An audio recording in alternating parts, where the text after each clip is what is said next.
You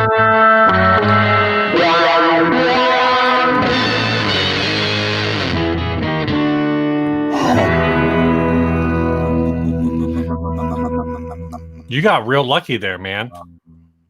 I got lucky? Yeah, I almost forgot to hit record. Oh, I did forget to hit record. Nice. I'll have to, get creative in editing. Oh, well. Hi, I'm Ryan. And I'm Steve, and this is 60 Cycle Hum, the guitar buying, selling, trading, modding, fixing, breaking, reviewing, adjusting my recording volume on the fly, playing, smashing, watching movies now podcast. Yeah, now we're movie boys. Well, after this week, we won't be movie boys anymore. Later in the episode, we're going to talk about the new Bill and Ted movie, and we are going to spoil it.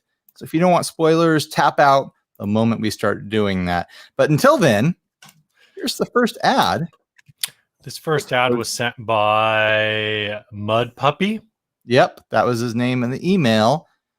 This was a pair of guitars listed in separate ads from the same seller on Reverb. $300 for each of them. So I didn't change the header, but I put in the different descriptions, and even though the descriptions are almost identical. Yeah, one is a custom Peavey Raptor, 2 single coil pickups, 1 volume control, 60s jangly tone, $300 with no finish, $350 with finish. What?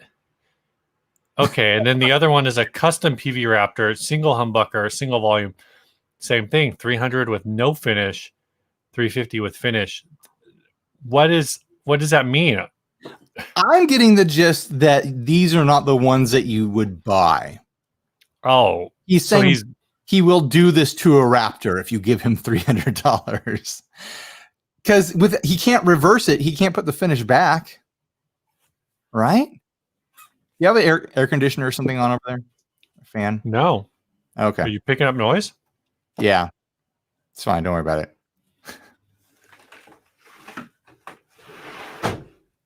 Well, just be hot, okay? God, we're both hot, Steve. We'll be hot together. We're so hot. Let's get Hansel in here too. The pictured guitars, though, are a trip. The pictured guitars are trash. They're complete trash. They are completely mangled Raptor bodies. Like the top horns have been mangled. The overall body shape has been mangled. The paint has been removed.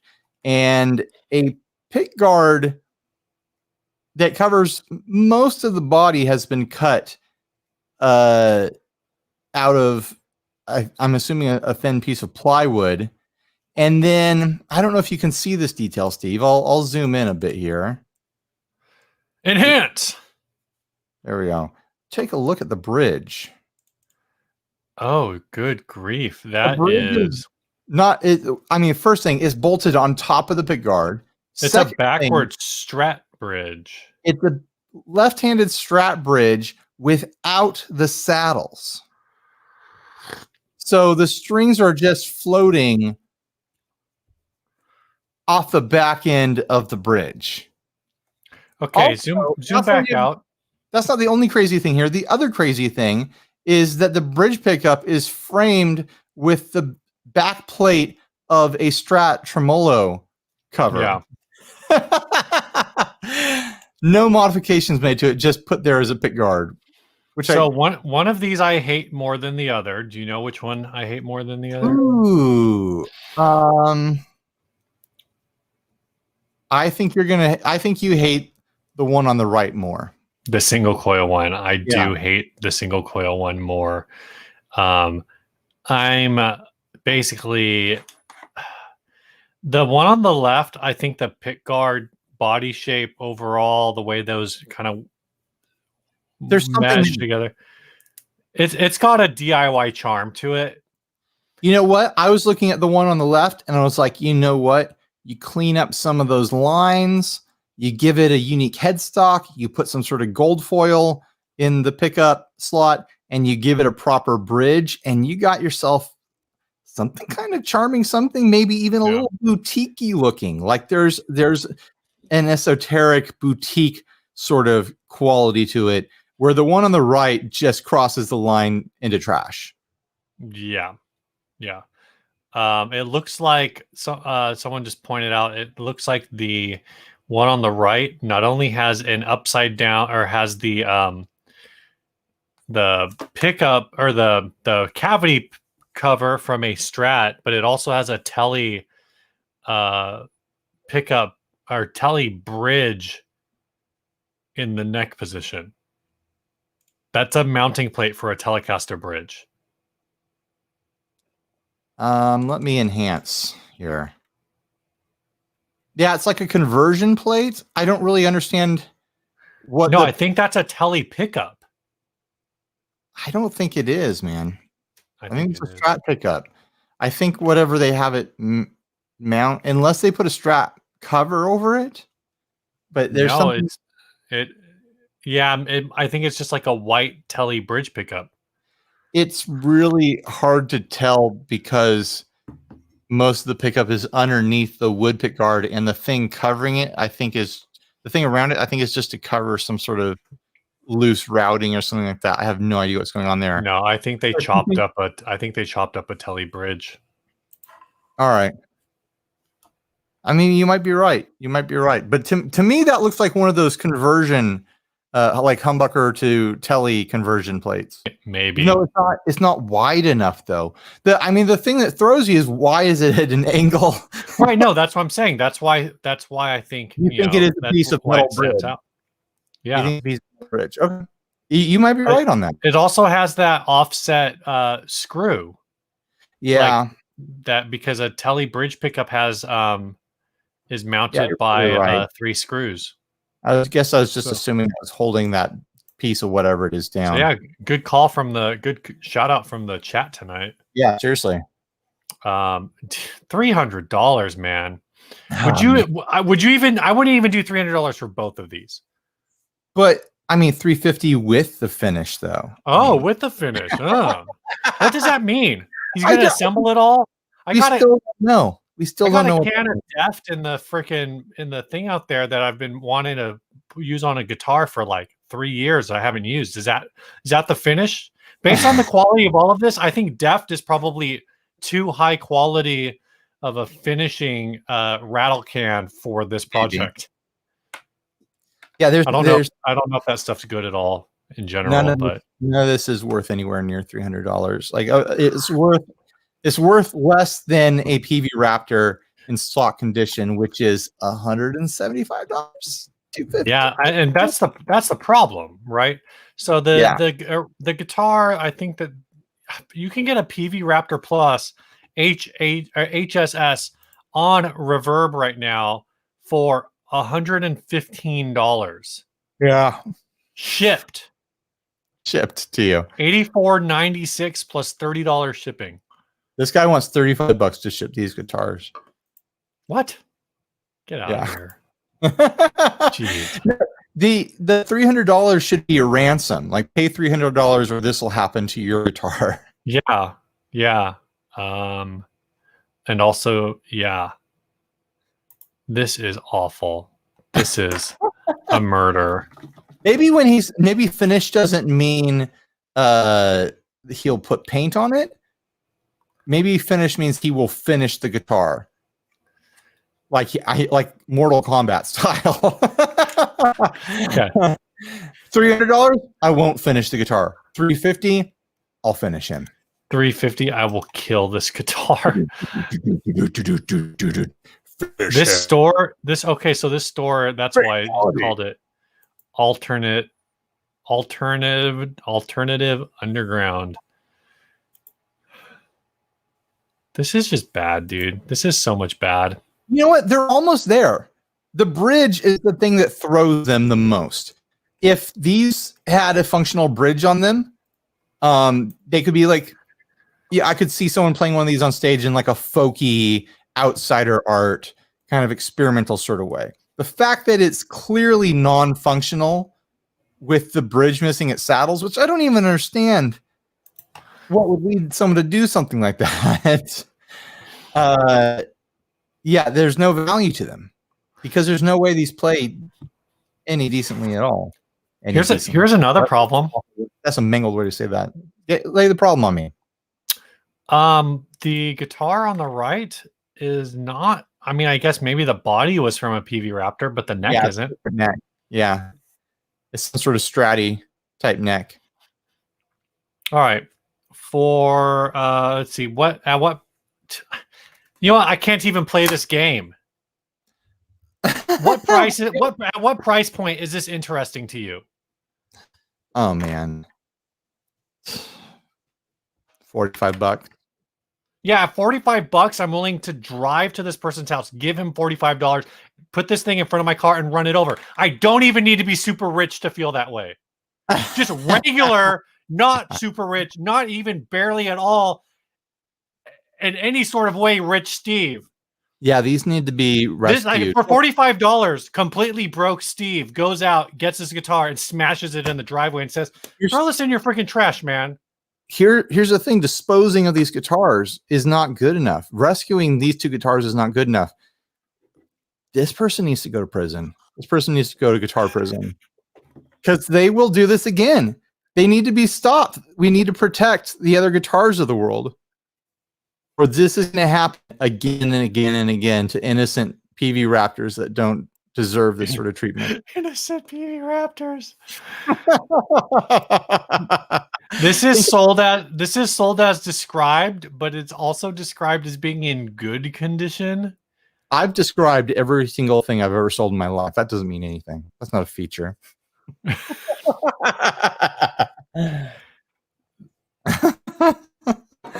All right. How are you doing, man? How's life? New. I'm doing all right, I guess. I feel like I sold a pedal this week, and I shipped something out this week. I sold a pedal. I will say we'll see if we'll see if I get suspended. I got an offer on Reverb for a pedal that I've had up for a really long time from somebody that is a friend of the show. And I'm so bad at shipping that I messaged him on Facebook and I was like, hey man, your price is fine, but I don't want to get into like Reverb shipping hell because I might ship this tomorrow or I might ship it in 2 weeks. So I took a Reverb sale offline. I say with much shame. Yeah. I need to shout the custom Kuvave pedal. I picked the winner of that on Monday, and I still made it to the office to ship it out. So yeah, I need to get that thing out the door.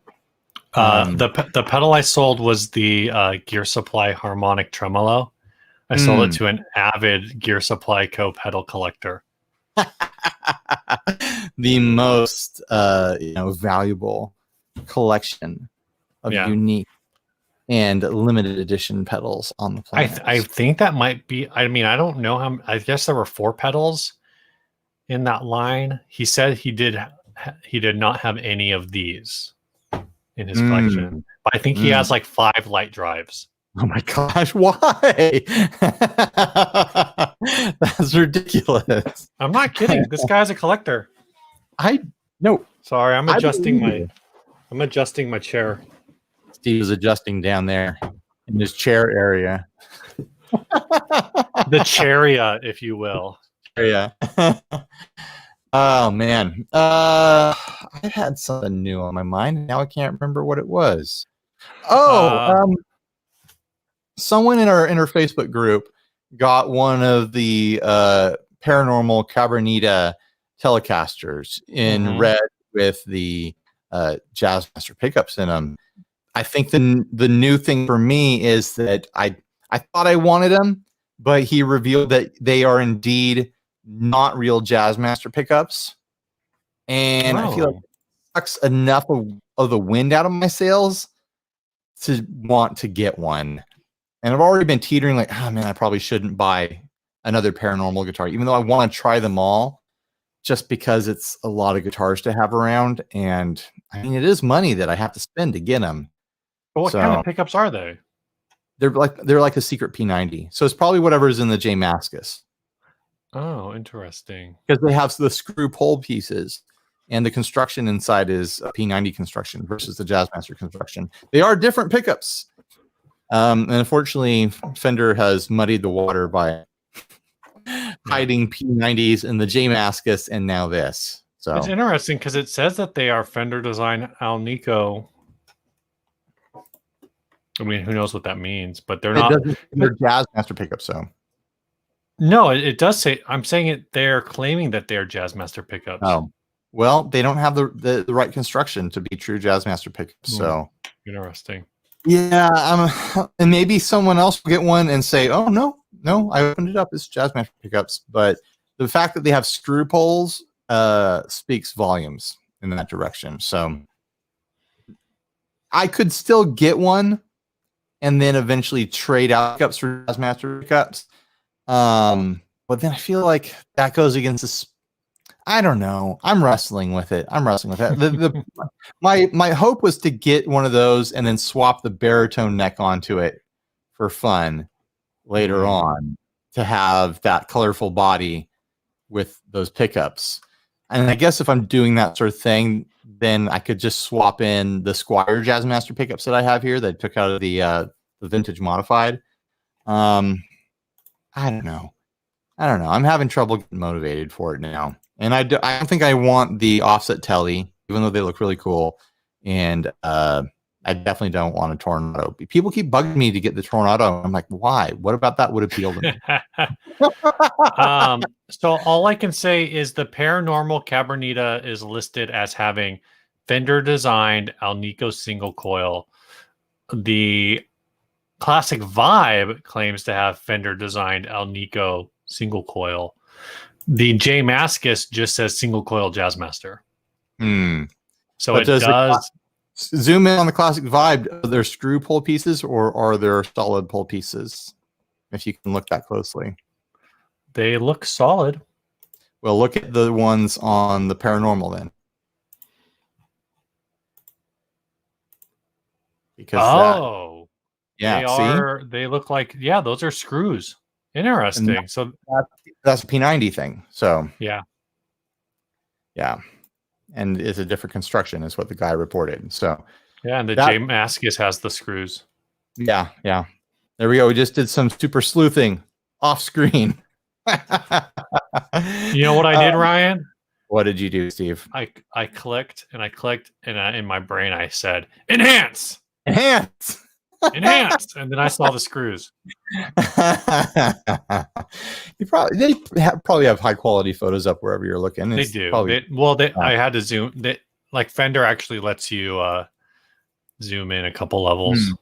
That's nice. That's nice of Fender. Do you want to get straight into the topic? We're not going to do Bill and Ted yet. Don't worry. Everyone who's I think we want to do a sponsor spot. You want to do the sponsor spot first? All right, let me pull up the overlay for that. This is where we do the sponsor spot. This week, this episode, just like so many others before, is brought to you by Chase Bliss Audio, maker of this ridiculous beast that I'm holding. The preamp. I don't have it plugged in for power, but if I did, I could press the button and these sliders would jump all over the place, and go through presets and do really impressive, cool things. I know this thing's expensive. I know it. But it's a lot of pedals in one. It really is. It's a light rod. It's a preamp. It's an EQ. It's a wah. It's definitely at least one fuzz. Actually, it's two fuzzes. It's a lot of stuff. How many tremolos is it? It could be a tremolo if you programmed it with a MIDI controller to make the volume go up and down. But how many? So we've established that it is a tremolo, but is it a tremolo? It's a tremolo. Okay, cool. It's a tremolo. So anyways, you know about Chase Bliss. We've been talking about him forever. Longtime friend of the show. If this isn't on your wish list, I'm sure another one of them is. Make sure this is my push. We're out of Augie Doggy. We're into September. Now's the time to really hone in that letter to Santa. Make your list. Check it twice. Of the Chase Bliss pedals you want. Put it in an envelope. Leave it out on your counter for your whole family to see. Have it addressed to Santa, and then you write, your name or your family title, and then Christmas wish list next to that. And you know what? I think one of Santa's elves will come and grab it and know exactly what you want for Christmas. Dear Santa baby. And write in the note, Dear Santa, please use Ryan from 60 Cycle Hum's affiliate links when you purchase these. Thank you. So anyways, huge thanks to Chase Bliss Audio. We're all getting ready for Christmas now. This is a Christmas episode now. And you know what? Go buy all their stuff. That's all I got to say. All right, the topic. It's topic time. Not the Bill and Ted's topic. Sean's in the chat right now, by the way. Sean Pierce Johnson, who says that he has not seen Bill and Ted's. We're going to talk about it later, Sean. So just do not worry. Maybe in like now 20 minutes, we're going to talk about it. Yeah. But not right now. Not right now. Right now, we're going to talk about this email from Michael Burke, not related to Ryan Burke. Spelled completely different than my last name, but still is valid. I want to read all this because he did put some work into it. Yeah, it's really cool. Imagine, if you can, that the Fender Stratocaster never existed, okay? All right. Of course, that would mean that a whole lot of other guitars never existed. Essentially, any two-horned guitar, including the Gibson SG. Never heard you guys mention, so I'm not sure if you know, the Gibson Les Paul was never very popular, and they changed it to the SG style in 61. Actually, I think we have discussed that, but long time ago. In length. We never shut up about it. Yeah, a change that I believe was inspired by the Stratocaster design. Thinner, ergonomic. Les Paul, the person didn't like it, so they changed it back, but kept the SG design too. Apparently, the Les Paul didn't become popular until Keith started using it in the 60s. Anyway, say the Strat never existed, or any guitar that resembles it. Maybe companies like Ibanez still happen, but without any longhorn designs. Then tomorrow or next week, Fender comes out with the Stratocaster. What would the public reaction be? Reimagining history is kind of silly, but still interesting to do. My main point is that the Strat design is very unique and different. Even if history was the same, even with Jaguars, Jazzmasters, Explorers, Fibers, etc., I think if the Strat came out tomorrow, the initial reaction would be WTF. The Strat wasn't popular until Jimi Hendrix. If it came out tomorrow, it would be interesting to see if any popular musician would latch onto it. And then he says he's got another reimagining history story coming, which I think he did send, but we're not going to do it this week. I didn't open that one yet. But I'm going to nix the part of the story, the part of the premise where Strats initiated the two-horn design, because it's flat out not true. Wasn't Bigsby's original already? Bigsby had a single cut and he had a double cut with sharp horns. I'd say an SG looks closer to Bigsby's horns than a Strat does. But also there were semi-hollows and jazz boxes and things like that I'm pretty sure had double cuts. I could be wrong on that. Yeah. But I'm not going to count the two horns. I'm not going to count double horn things like SGs and whatnot as a innovation. But I think for this premise, we will say that all Strat style guitars, the RGs of the Ibanez's and things like that, Super Strats and all Strat variants just were never invented. What would have happened? What would have become? Would there have become a guitar that? Would there have become a guitar that? Had the impact on popular culture that the Strat did. Right. So I think with this, not just from a pop culture standpoint, but one thing that I think we couldn't have, maybe, is Van Halen. We have no Van Halen. Without Fender? I think without the Stratocaster, we don't have this something else? I mean, maybe. I guess maybe I shouldn't say Van Halen. We wouldn't have Floyd Rose. I would argue that we wouldn't have Floyd Rose without the Stratocaster. Yeah, that is interesting. We would not have Floyd Roses without the Stratocaster, but Calers existed. Yeah, but I'm saying like any type of locking. Is there a type of locking tremolo or vibrato that isn't at its core like feeling like it's mimicking a Strat trem? Right. I mean, the Strat that's a valid point. The Strat trim is the original of that style of trim. There wasn't anything else like that. And they haven't come up with anything fundamentally similar that isn't just straightly, a straight design inspiration of the Strat trim. I don't know where I was going with that line of thought, but yeah, you can totally count that innovation as part of being erased from this. So you would never see a Telecaster with a Strat trim. You would never see, right, any other guitar. You'd never see a Flying V with a Strat trim or a Floyd Rose or anything like that. Yeah. Now we'd still have. I wouldn't say that. I wouldn't go to the extent that. I mean, I did say Floyd Rose wouldn't exist. I think I would say maybe Floyd Rose the way that we understand him wouldn't exist. Right, like the classic. So maybe he would have come up with a Fender, like a Jag trim. Right. Type design, a hyper Bixby or something like that. Yeah.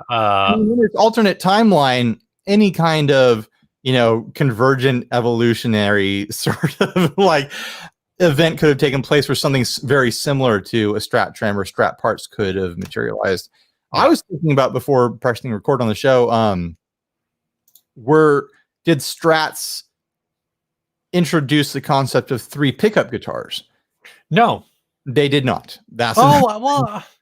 But I'm gonna say no. I mean, I guess my thought process for that is based on the Les Paul Custom. But also there were jazz boxes. I found like pictures of older jazz boxes that had like 3 P90s and stuff like that. But like older. I mean, I think one of the issues here is you can't. Thinking about it from a timeline perspective, right? So the Stratocaster came out in 1954, somewhere around there. I don't know. I don't think. Yeah, I think it's hard to just throw away everything. I think maybe that particular layout, that particular type of single coil pickup, when it would be fair in the premise to say that type of single coil pickup would have never existed. Okay, so the general Strat single coil, because the Strat single coil is different in design than the Telecaster. Yeah, so that got me thinking about, because originally when we talked about this earlier today, the thing that you mentioned was you mentioned this, and I said, well, then the Nashville Tele never would have existed. Mm-hmm. And I think maybe I would retract that, but I would retract that to say that the Nashville Tele would exist. But instead of having a Strat pickup in the middle position, it would either have a Jazzmaster or a Jaguar pickup in the middle position. Or it could have one split 12-string pickups. Ooh. Those are fine. Cool. Yeah. Or another Fender would have invented some other pickup for something else, I mean, that's a question that, someone's going to yell at their car or yell at their screen. What is the pickup in a Mustang? Is it not a Strat pickup? It is not a Strat pickup. Okay. It had the pole pieces are flat against the bobbin. They're not, compensated in any way, and they're lighter output. Okay, so it's not just like my experience with playing the few Mustangs I've played that I've been like, oh man, these are really thin and small sounding. Gotcha. Because in my head, like Strat pickups can be kind of beefy and big sounding comparatively. Right. In my head, I just think of them, even though, like you said, like they have they're flat. I just think like, well, somebody, took the Strat pickup and just ground it down or something. No. I think they are fundamentally different design, but I think the size of the bobbins is interchangeable with the Strat. Yeah, sure. Okay. And of course, like for that, my experience is limited owning the Jag Stang, which basically has as far as I'm concerned, has a Strat pick. Maybe the original wasn't a Strat pickup, and I just put a Strat pickup in there. Thing, dude. It would have ended up existing, but it would have had a Mustang pickup in the neck. But that's another thing. Like, I think in this timeline, I think Jaguars, Jazzmasters, Mustangs, all those other Fender shapes can still exist as long as they're not a Strat variation. Right. I'm thinking about that part, that part itself. So I'm wondering if one of the other Fender shapes, one of the offsets would have taken off as, the replacement for the Strat that never existed. Like if Jimi Hendrix played a Mustang, or if I mean, if Jimi Hendrix did play a Duosonic early on, from what I remember. He played a Jaguar at points, but he's famous for two guitars. He's famous for playing a Strat, and he's famous for playing a Tele for a little, not a Flying V for a little bit. Mm-hmm. And then there's a whole host of other guitars he was photographed with, but those are the two that he's famous. Yeah, I think I've seen photos of him with an airline. I've seen photos of him with a Strandberg. I've seen photos of him with the EVH Wolfgang. I saw him using Kemper heads. Yeah. Actually, that one was a Kemper heads and a Dylan guitar. Right. I have seen actual like historical photos of him playing like a Dan Electro or a Bertoner. Yeah. So from the chat, someone says no John Mayer, and I'm like, well, I don't see the problem here. You know what? If the Strat had never been invented, it would have taken John Mayer and Paul Reed Smith 4 years to develop. Instead of the two, it would have taken twice as long. The Silver Sky in that case is just called the Silver Phone, and it's just a Telecast. It's like a high-speed Telecaster. Wouldn't it be crazy if we were able to travel to this exact alternate timeline and PRS had still developed the Silver Sky without any prior knowledge or interactions with the Stratocaster from our timeline? I mean, I think from a comfort and overall a comfort perspective, you would have ended up with the Jazzmaster being like the flagship. I think the Jazzmaster would have become the flagship guitar from Fender. You think so? Yeah. I could see that. Or maybe people would have leaned to the Telecaster. Do yours like the lead series from Fender? Do those exist without the influence of the Strat? It's got a Strat hardtail on it. Yeah, which is kind of similar to a Tele bridge in some ways. I think they would exist because I feel like the leads are kind of like a cross between a Strat and a Gibsonese SG, or like maybe like a Japanese, like an ET 270 kind of a thing. Yeah. Here's a question. Did the Strat in its existence, in the way it feels, in the way a player reacts to it, did it influence historical playing in a way where if you removed it, certain artists just wouldn't have been the same?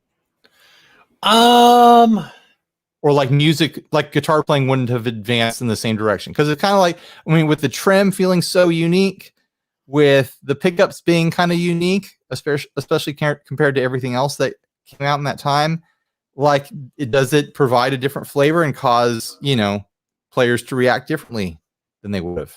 I mean,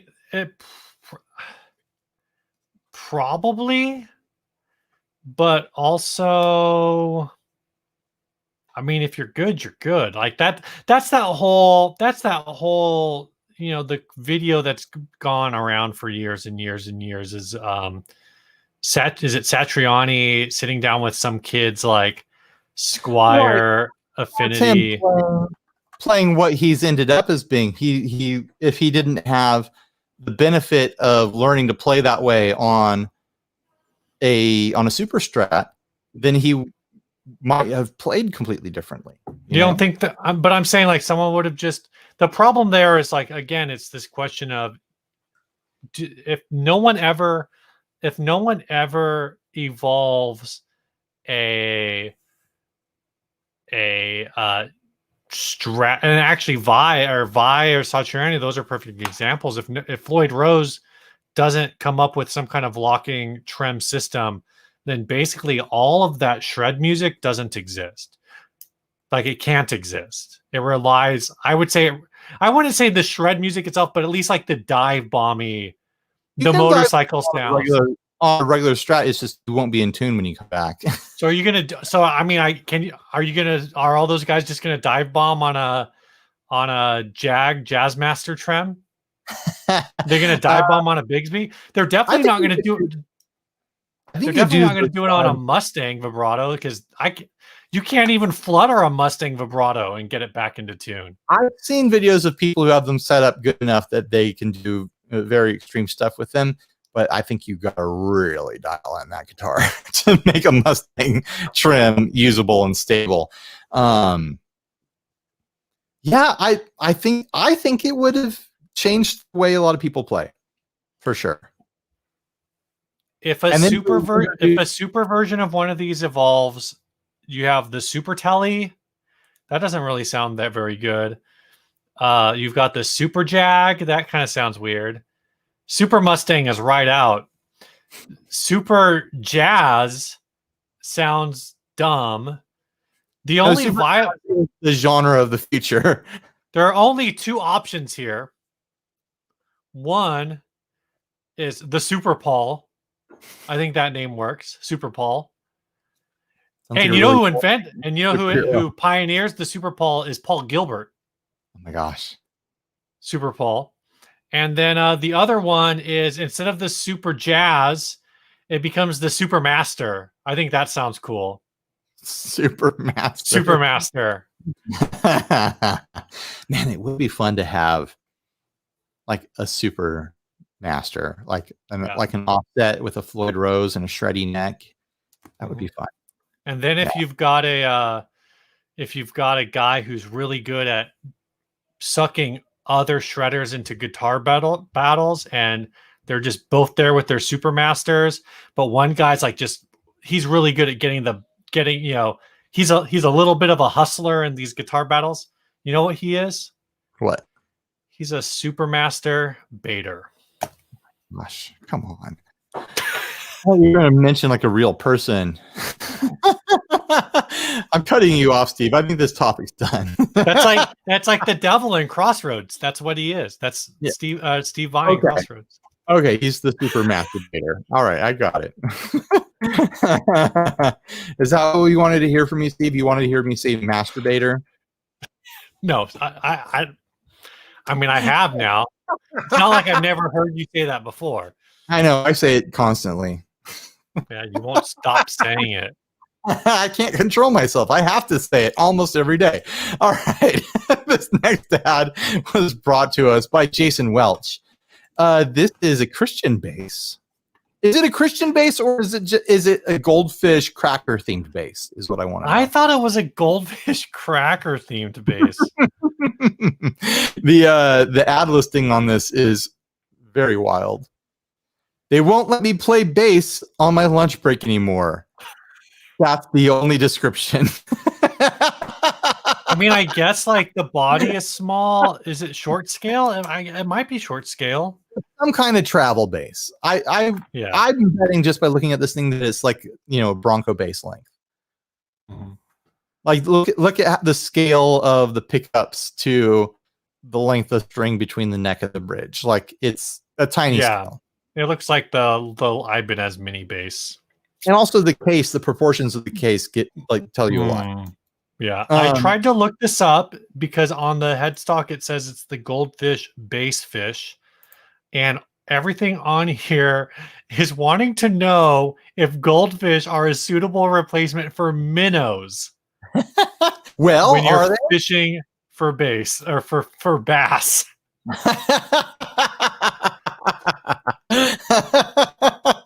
If you're fishing for bass, this might be the base for you. It really might be.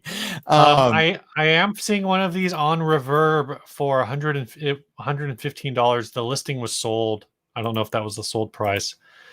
Ooh, this one has a maple neck. We haven't described this for the podcast listener yet. It is, well, we kind of have. It's a short scale bass with a 2x2 headstock on it. It's also short and stubby. The body of the bass is reminiscent of a Goldfish cracker.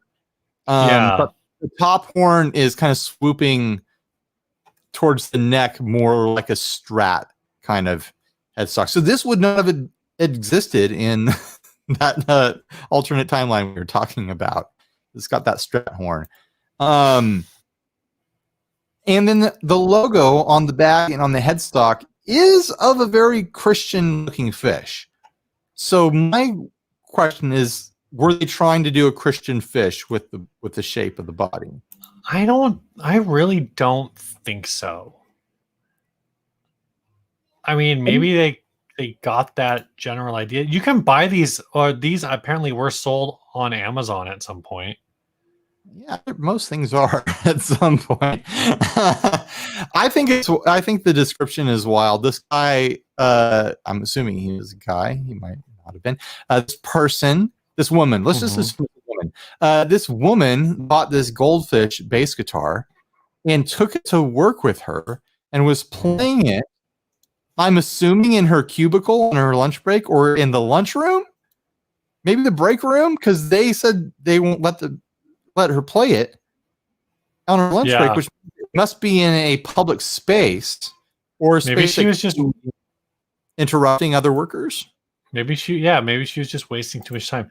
There are a bunch of these different. The brand is Goldfish Guitars. They have a bunch of products. Are any of them good? No, I mean they all look cheap.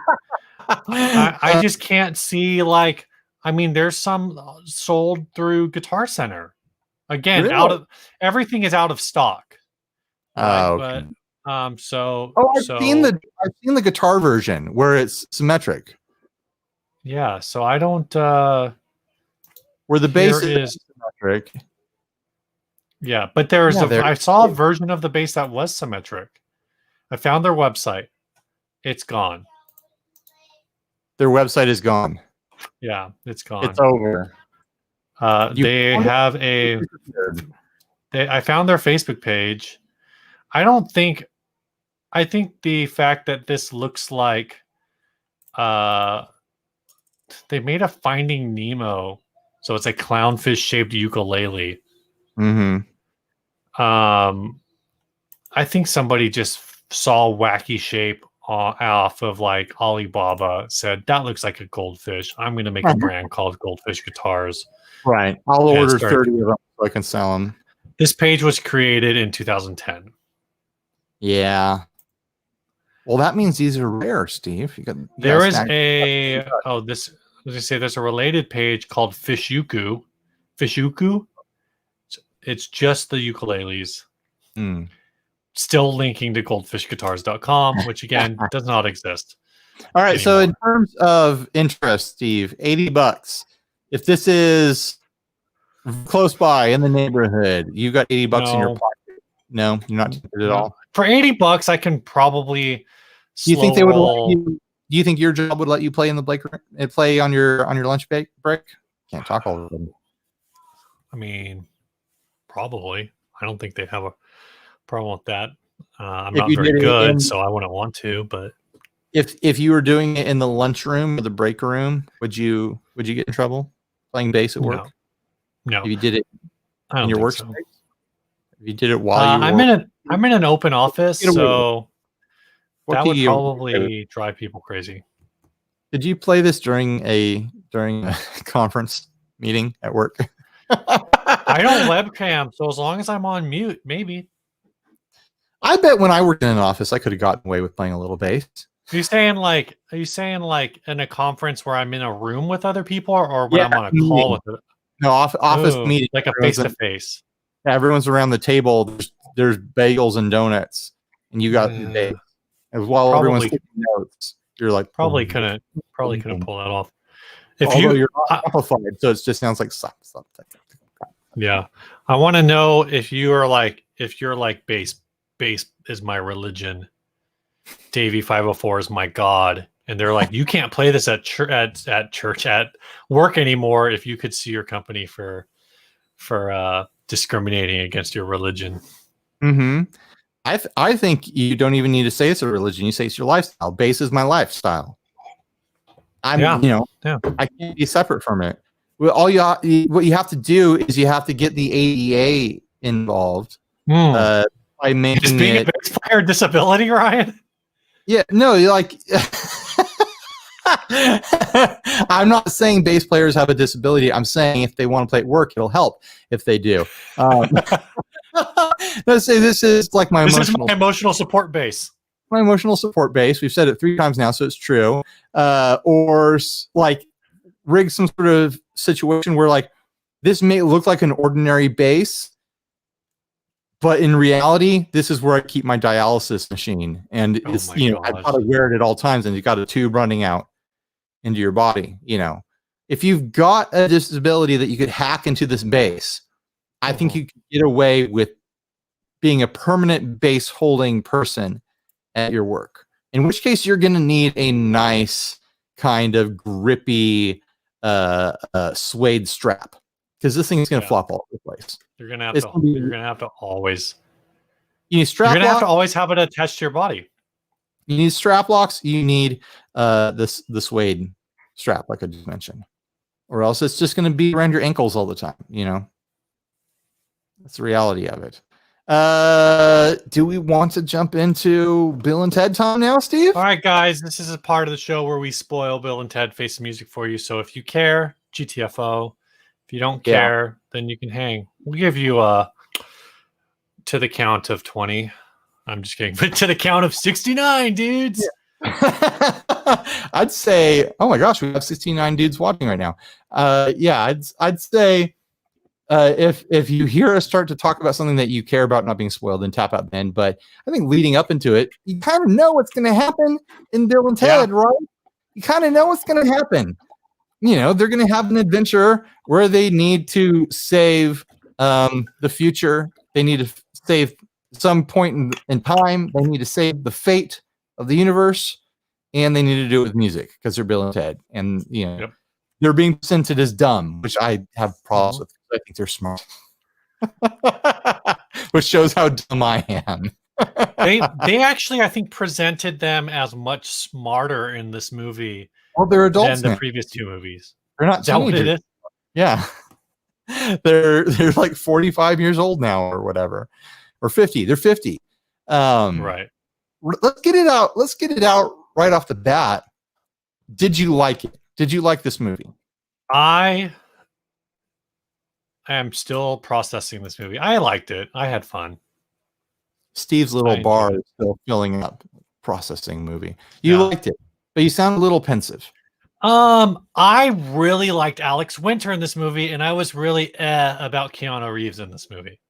Yeah, Alex really brought a lot of acting chops to it. And you know what? Honestly, when I was watching the last 2, I was like, damn, Alex is acting the pants out of this role. Like he is fully committed. I think it's a difference of characters, but I think that the actors brought, their abilities to the characters, and I don't think like almost like a vaudevillian like facial expression aptitude. I think Keanu has just hit a point, and I don't think it's necessarily any fault of his own. I think it's his acting was fine, but his voice has gotten like so raspy that like it was distracting. But I feel that way about like everything he does now. Right. It's just like weird to hear an adult try to talk that way. Well, it's not even that. It's that like, it used to be, whoa, and now it's, whoa. Yeah. Like it's so deep. Yeah. Well, think about if you knew someone who was, had like a Valley accent in the 80s, what would they talk like now? It wouldn't be so pronounced as that. They would probably just sound like kind of Southern Californian. I don't know. What did you think? What did you think about this movie? What was your I thought it was great. I had a really amazing time watching it. I watched it by myself. My wife went to bed. She couldn't stay up. Oh, really? By the end of it, I was choking on tears a little bit. Like my diaphragm was starting to pump a little bit. My eyes were welling up. I was like, wow, they got me. Bill and Ted got me. Yeah. They got me emotional, man. I think, I think there's certain elements of it that do not hold up to things that make the first and the second great. I don't think the soundtrack is iconic. Maybe I just need to watch it 20 more times. I think it's tough. I mean, there's some iconic songs that you associate with Bill and Ted in the first two. I can't remember any of that in this one. It just wasn't popping out to me. Did you solve this movie? Good grief, man. Did you even get a super chat? I ran out of water. I'm drinking tequila already. Dang, dude. Yeah. Oh, we just got a super chat from Harrison Carlin. Keanu had to write for the entire human race. That'll mess with anyone's voice. Oh, fight, I think he means. Yeah. I mean, Keanu has saved the human race in multiple movies, so multiple times. So did you figure this movie out in like the first 10 minutes? I mean, the daughters are definitely Chekhov's gun. Like they're in, the moment. Not even that. Like, okay, as soon as they're like, they're going to be a big part of the story. No, as soon as they were like, as soon as Kelly's like, come on, Mom, the prophecy says, Preston and Logan will write the song that saves her. I was like, okay, I already know where this is going. Now let's see how we get there. But the way it's delivered is not the way I thought it would go. It's like, no. They're gonna be the real Bill and Ted, and it was some sort of mistake, some sort of future mistake where the information got mangled, and it didn't go that way at all. And I'm glad it didn't go that way. I feel like it kind of went that way, but I'm glad they didn't do the like they died, so they had to pick up the mantle. It was like if you didn't figure that out early, which I think they kind of telegraphed it, but if you didn't figure it out early, then you figure it out at the same time that Bill and Ted figure it out, that they aren't the saviors of the world, their kids are. Well, that's not really the correct way to interpret what happened. And, the correct way to interpret what happened is that Bill and Ted themselves are they are the instigators of the saving of the world. The future had it right. But the reality of it is that everyone saved. No, that's true. That's true. Yeah, everyone did. And we're spoiling it, guys. We're spoiling it. I know. That revelation at the end that all of humanity across all time united to save the timeline in the way that they did. Like, I'm getting chills right now. It really reflects. This movie came out 7 days ago. If you haven't seen it, that's on you. This isn't Star Wars, man. We're not waiting. Yeah. So in the end, the entire timeline of the universe, every human throughout all history is saved because Bill and Ted used the phone booth to travel and split on a quantum level into every conceivable, version of reality to deliver musical instruments to every person who ever existed, and the entire population of humanity across all existence played along to the same song.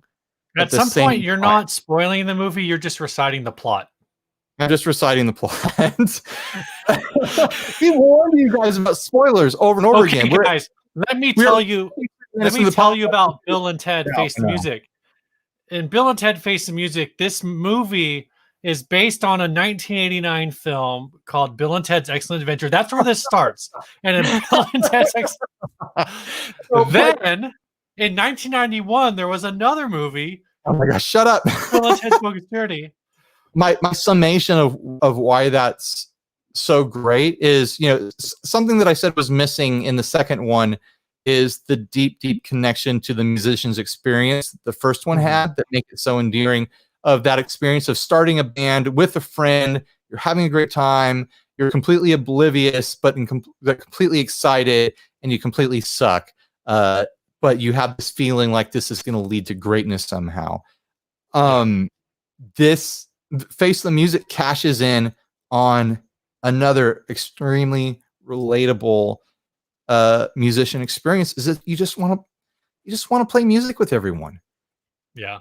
I wasn't even thinking of that. I was thinking of the experience of being a middle-aged man playing for 40 people at the Elks Lodge and I mean, 38 of those people are just there for $2 beer night. all those sorts of situations, and playing for a wedding and stuff like that, all those sorts of situations are relatable musical experiences, but the experience cashing in on like the emotional desire for musicians to want to play with their musicians, and thinking about if everyone was on the same page and was on board to like play music together, like thinking like that could change humanity. Like I was in that headspace when I was watching it, and it took me there, man. It moved me. I felt legitimately moved. Yeah. By the end of the movie. I liked all of the different Bill and Teds. I thought that was fun. I thought the certain celebrity drop in the middle of it was a lot of fun. Yeah. I got a good laugh out of that one. Sure. I mean, we already spoiled the whole ending. You can say that Kid Cudi is in it. Yeah, Kid Cudi's in it. I thought it was acted very well. I thought it was written very well. There wasn't any point where like I cringed and I was like, oh man, they're missing the mark. Or they don't get it. They don't get why we like Bill and Ted. That was like the chief thing I was worried about, is that a new, production team or new writers or whatever, or whoever is involved, new, producers in suits financing it, wouldn't get right what people find endearing about these characters, and they would mess it up, and that didn't happen. And well, that's one of the things I was saying is like, I don't know if this movie like ever really like, so they started filming it in 2019, but I just kind of had the feeling from everything I've read and this, even especially from like watching it, like this, who directed this? I don't know. Some dude. The guy who directed this is the guy who, oh my gosh. This guy has very limited directorial. The guy who directed this is the guy who directed Galaxy Quest. Oh, that's amazing. I knew that. I didn't remember it right now. Yeah. I mean, that explains a bit. Like he's literally only directed 7 movies, and on that list are Galaxy Quest. His 4 most recent are Galaxy Quest, Fun with Dick and Jane, Red 2, and Bill and Ted Face the Music. Wow. Well, he brought the same special thing to this that he brought to Galaxy Quest. I think that charm is there. I think the sincerity is there, which I think is so important for something on the surface. This seems dumb. This seems like a dumb franchise to be this worked up about, but there's something underneath it all that makes it very special. I think I like I said, I definitely felt like, from what I've read and from now seeing the movie, that they basically just went in and said like, let's just write something that's fun, and anything that wasn't fun, they were like, well, let's just not do it. Yeah. The only part of it that I thought they could have like done something different with was when they go to, I thought hell was a little boring. The budget on this wasn't huge. I mean, if you count in inflation, like I'm sure the budget on this is way less than what you consider the budget for the first was. But yeah, hell was essentially like 3 set pieces. And I just mean like it was 3 set pieces, and the first 2 set pieces didn't matter. That's all I mean. Right.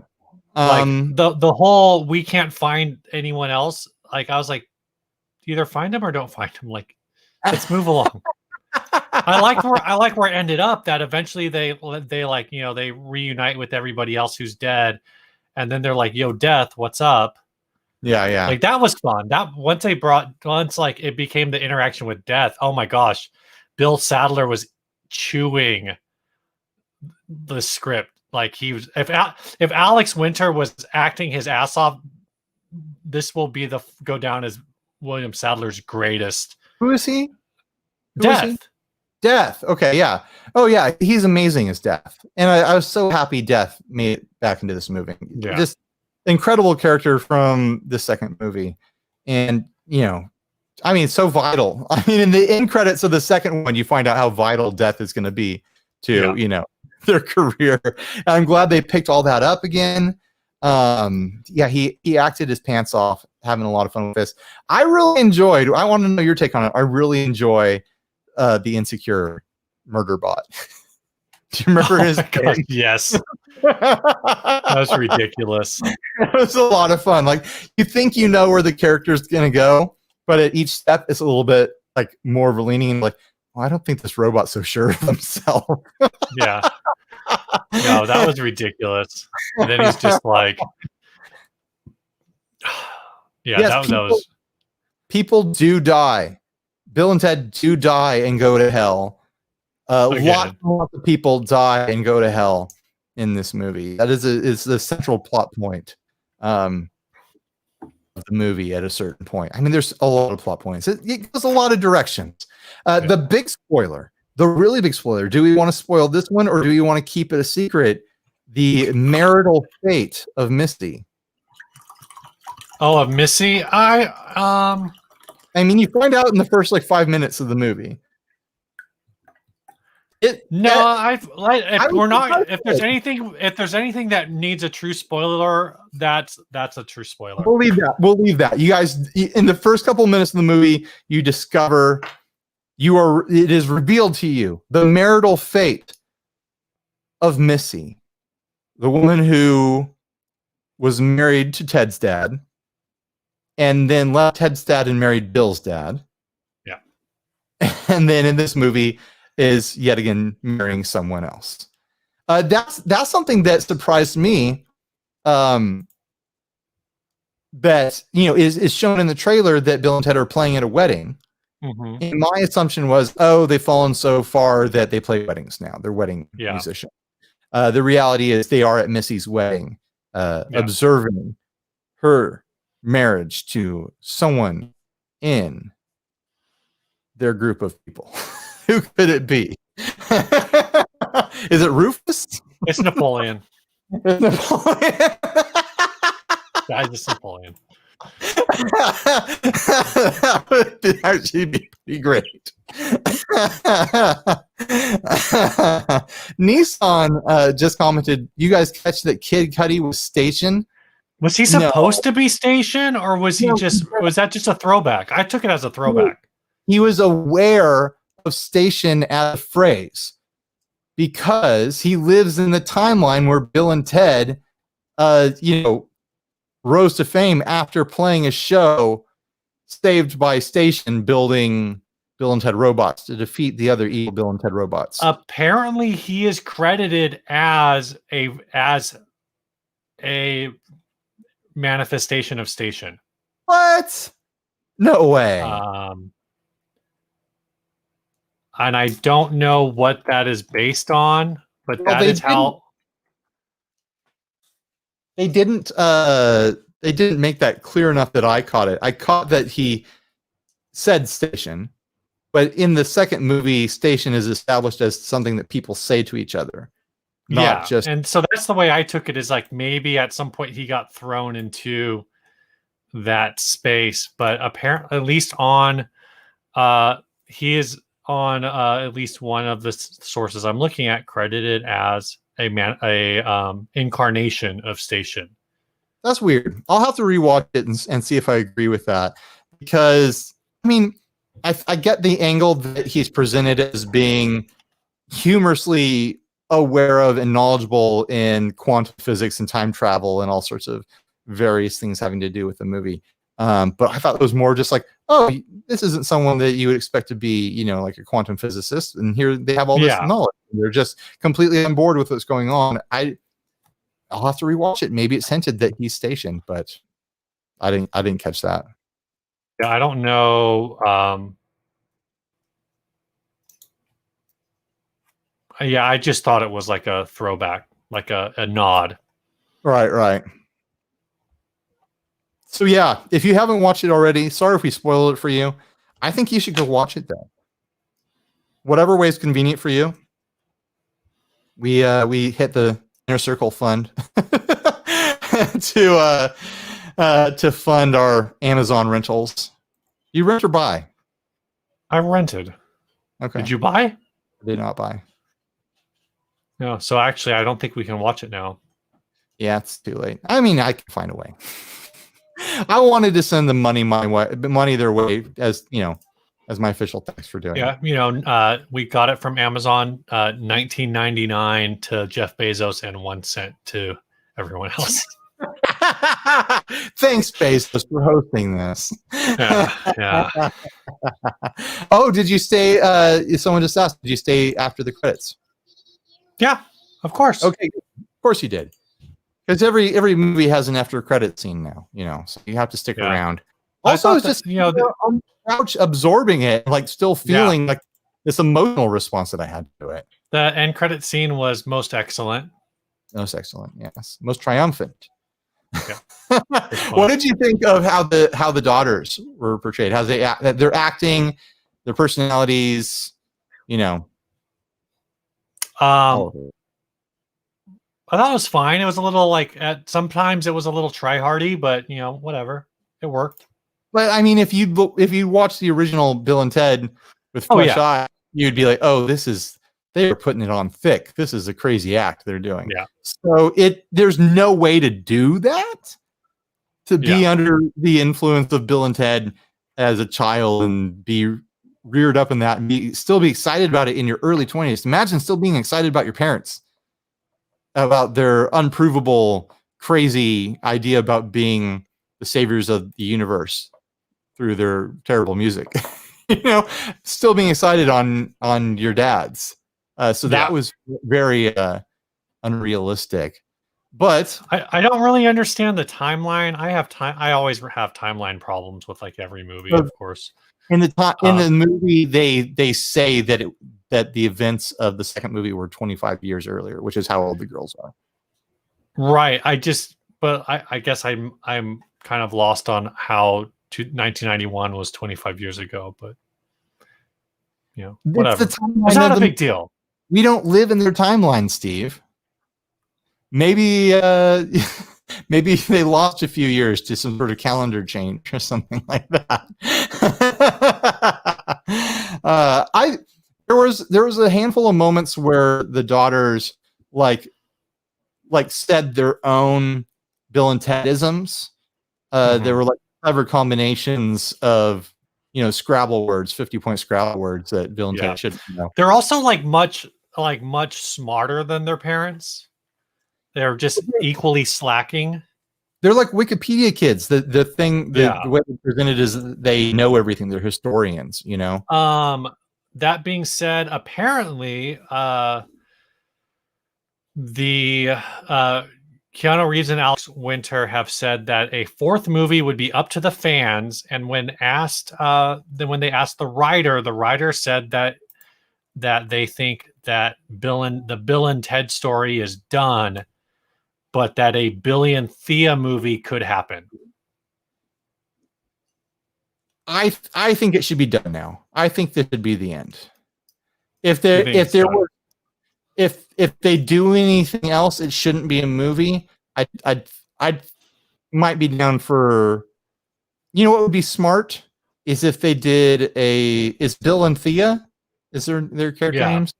If they did a Bill and Thea kind of like young aiming Netflix series, like a teen drama or something like that, a teen adventure drama. I would say that would be interesting and probably a not very likely outcome. But I don't know. I think there might be. It depends on how well this does. I think it's done pretty well so far for the times that we're experiencing right now, and people not really going to theaters. I thought I saw Alex post on Instagram somewhere that it's done really well with the VOD, lots of VOD going on. So. I mean, I say that, but I guess Samara Weaving has done a few different Netflix shows, movies. She was she was in Ash versus Evil Dead. She was in Smilf, so she's been in a few different TV type things. Bridget Lundy Payne's basically done very little. I guess she was on the show Atypical, So they both have kind of that choice streaming service. So you could be onto something. I think about here's the problem: is it's going to be on freaking Apple TV, or it's going to be on Quibi. Going to be on Quibi. Not going to be on Quibi. Here's my pitch: is these two youthful, likable girls go in a time traveling, quantum traveling phone booth and experience various historical events through pop culture eyes. Yeah. That sounds fun, right? That sounds good. It sounds like something, younger people would enjoy watching, as well as people who enjoy the original property. What they should do is plot for plot a live action version of the Bill and Ted's animated series, but don't tell anybody that's what they're doing. Right.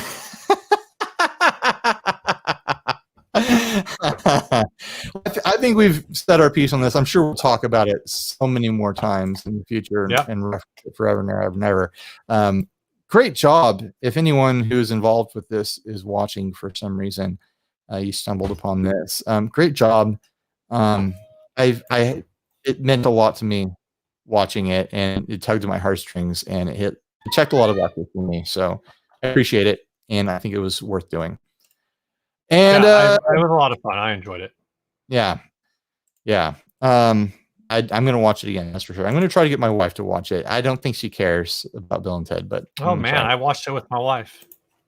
Yeah, that's why she's commenting about all of the things that we did. That she's very knowledgeable. We watched this movie together. Nice wife brag, Steve. I know. She's in the chat. Ask her Bill and Ted's questions. I don't know. You know what? I don't know if my wife is actually familiar with the second one too much. I know she's seen the first one. All right, last ad. This was actually sent to us. Oh, hold on. Hold on. Oh, okay. You want to do some housekeeping? Hold on. Yeah, this is a part of the show where we say if you want to give us some money, help support the show. Help us keep watching movies, I guess. Send some cash. Head on over to patreon.com/60cyclehumcast, where for as little as $1 a month, you can support the show. And if you do, we'll read your name on the show one time. At the $5 level, I will send you some merch eventually, and we will read your name on the show one time. At the $10 level, I'll send you some exclusive merch that's different than the $5 merch, and I'll read your name on the show one time. So there you go. But at the $10 level, you get to be in the Inner Circle secret group where we do backstage gossiping and chatting and showing screen grabs of all the fools on the internet. We make fun of them. Blah, blah, blah. We're so catty. I also posted my recent never mind. I'm not going to talk about that.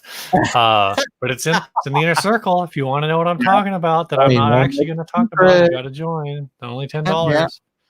All right. This last ad was private message to us, texted even by Mike Adams, friend of the show, Pusheen. Pusheen. Sound of a This is in Long Beach, which I believe is in California.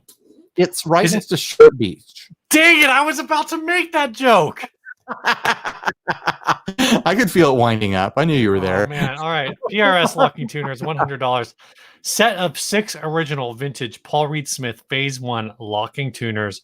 One tuner has surface rust on the wing, but all tuners function well. Tuners include the original headstock from a 1989 PRS Midnight Blue metallic custom 24 guitar as a reminder to always use strap locks. Oh my gosh. My first question is, why didn't he repair the guitar? I'm assuming it's repairable. Maybe the rest of the guitar was trashed as well, but I mean, this is pretty interesting. $100 for tuners. I think that's too much, especially considering the age and the rust and the condition. I think it's just humorous that the tuners are being sold still attached to the severed headstock of vintage PRS. Vintage in air quotes. Can any PRS be considered vintage? I'm not sure what I'm not sure what year PRS moved to like factory production. Mm-hmm. Or maybe factory production. I think you could say this is old enough to be collectible. The age makes it collectible if it was still attached to a full guitar. Yeah. I think you're selling the age if you sold the full guitar, so. According to Wikipedia, by 1989, 1988, 1989, the company employed 45 people and was producing 15 guitars per day, which is nothing. I mean, that's very small. And but it's still compared to a lot of the builders that we know, that's incredible. 15, oh yeah. But compared to the Gibsons and the Fenders, like that's nothing. Compared to what PRS does today, it's nothing. So. Oh yeah. So this product is kind of interesting. It looks stupid, and I agree. The one tuner does look a bit rusty, but the other 5 look like they're in okay shape. Yeah, you could probably save that rust if you were detailed oriented enough and had the time. This part, it looks like the Phase 1 tuner was used from 1985 to 1996. I do not understand how it works. I don't know what the purpose of them. Probably if I had one, I'd figure it out, right? I assume the little tab thing was an auto trimmer. Because that's they trim the string for you. Yeah, like I said, I don't know. I have no idea. Okay. These look really intact. And so the only other thing I can say about it is this is actually, if you don't mind the rust, this is a really good deal on these tuners. How much do the tuners usually? If you look for, at least on Reverb right now, there are 2 listings for Phase 1 Chrome tuners, and they are both listed at $400 for a set. Whoa. That does not include a headstock. Yeah, free headstock, right? The headstock is just hilarious. The headstock cracks me up. You know what? If I had this, I would probably keep the headstock. I'd sell those tuners pronto. I mean, the ones rusted, even if you can get 200 for it, half price, like you're still doing pretty great there. Yeah. And that gets you like 1/15 to the price of a new PRS. Just sell the tuners. But I would keep that headstock and I would put it in a bag, like a gig bag, and I'm like, hey, you want to see my PRS? And then whip that out at parties and be like, ha ha ha, get it.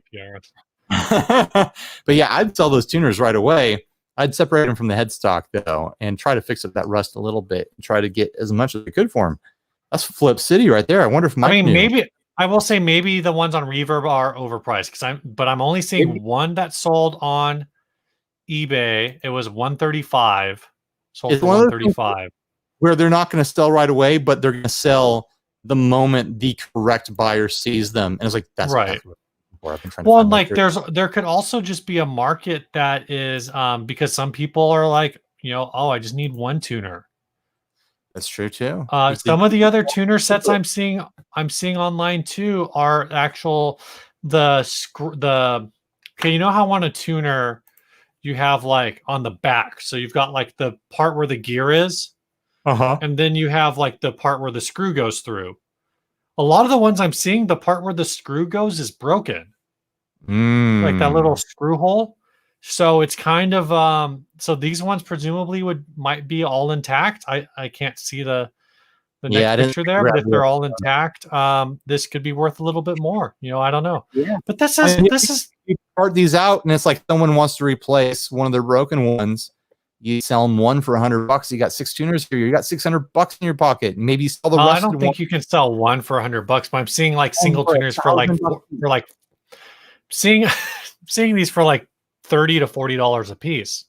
Sure. You sell all 6 of these at $40 a piece, and you've got $240. You're making $100. Now that's work, but this doesn't take up a lot of space. This is a slow roll. It's a slow roll. It's a slow flip. It's a somersault. It's such a slow flip that it becomes a somersault. You get one of these. Okay, here's what you do. Here's what I do. You get this headstock. You cut the headstock off of a Fender Stratocaster. You put this headstock on there instead. You say, sell it as a Paul Reed Smith Silver Sky prototype. And then tell people it took you 2 years to do it. $10 million signed by Paul Reed Smith himself. It's right on the headstock. Prototype Silver Sky. You've never seen a guitar like this because this shape has never existed before this moment. It has been invented. So it's worth a lot of money. I think this is really cool, man. I think if I was if I was really into PRS, which I'm not, but if I was, I might be tempted to grab this just for the novelty of it. Sure. Put it in that empty space right there. Put it on the mantle. Throw it on the mantle. Yeah. Make it into a piece of art from the chat. I wouldn't personally pay $100 for this for my own collection of stuff. But if I came into owning it and I knew I could sell it for $100, I might keep it just for the novelty of it. I don't know. All right, you want to tell us about the songs, and we'll get out of here, and then we'll hang out with the YouTube peeps. Yeah, this song was sent to us by Ryan Poole. He says, "Hi, Ryan and Steve. We've been waiting for this one." Yeah, he says, "I'm almost ashamed to send this in since I know Ryan is Mr. Surf Guitar, and not even Co will call it surf, but take it for what it is. A San Diego drummer, educated in Nashville, pretending to be a surf guitarist living in San Diego. You know the type. Anyway, here's a Dropbox with the link, and it's attached. This actually, he dropped this on Spotify a couple weeks ago. They were recording the music video at La Jolla Shores like a week and a half ago. And this project, Ryan Poole is calling it The Night Tides, and this song is called Forever Baby. I haven't heard it yet, but I heard it's leaning into more like a Beach Boys kind of. Yeah, vibe. It's like a dream pop, right? Kind of thing. It's fun. Like it's surf for the uninitiated. It's Jack Johnson surf. Sure. Yeah, I'm fine with that. Yeah, I'll check it out. Or like you said, like it's Pet Sounds. Yeah, it's cool. Right. I liked it. Bye, everyone. Stay grounded. See ya. All right. If anyone watching YouTube right now wants to join on, the link is in the chat. I just dropped it 3 times.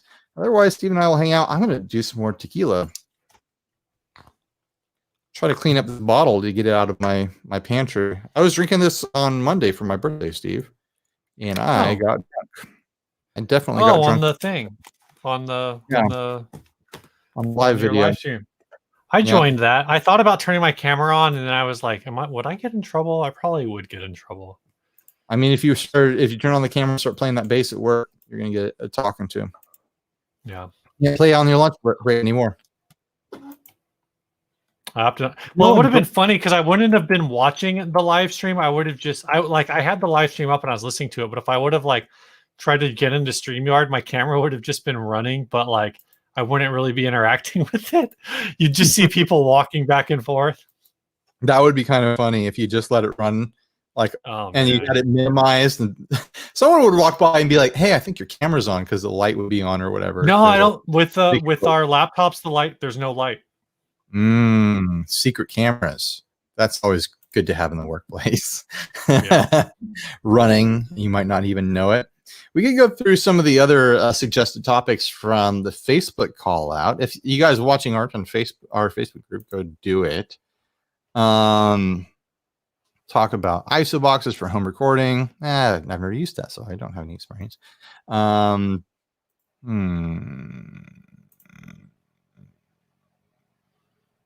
Sean Pierce Johnson says to call him when it's over. It's over. It's over, Sean. I'm not going to call you. Ryan Kick, a controversial one here, Steve.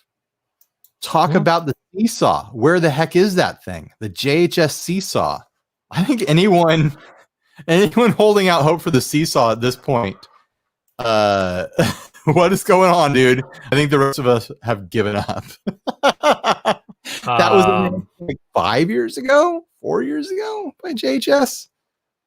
So I'd say that we're probably never going to see the seesaw. I would say If anything, I think the seesaw. I think the existence of the seesaw drove. Okay, so do you know what came first, the Schnobeltone thing or the seesaw? The Do you Schnobeltone know thing. the Yeah. Schnobeltone thing? Okay, Yeah. never mind then. Yeah, Schnobel's been doing this for a while. Because what I was going to say is like if the seesaw came first, I was going to say that the seesaw drove this thing, like pushed it to where people were like, we need to do this. It's such a smart idea. You think, and tuners themselves are so cheap to produce. You'd think that you'd see more competition in the market. Light Knife has joined. Light Knight. Late night. Baby. Hey guys, How's it I got an going? adorable baby.